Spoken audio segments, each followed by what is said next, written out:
from a consumption and learning standpoint, but I don't think it's learning. I think it's just information. It could be noise, it could be valuable or invaluable. But in 1910, it was 10% of the waking time. Today, it's 80% of the waking time spent on consumption of information.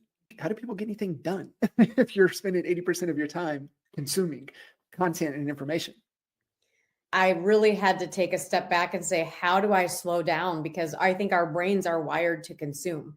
And especially if you have an analytical brain and you're like, oh my God, I love to learn. I think you're like me. We Yeah. love to learn. And because our mind is so distracted, then we put a book or an Audible or a Instagram or something in our face to keep ourselves occupied. And I think we're so distracted these days that people lost their joy. They lost their sense of self.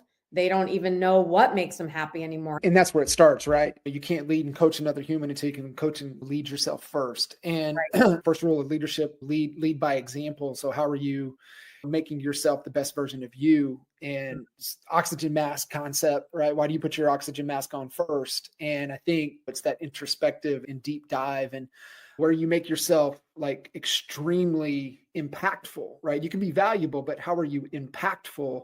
Mm. That's the inner workings. That's the high level of emotional intelligence and just understanding yourself at a high level.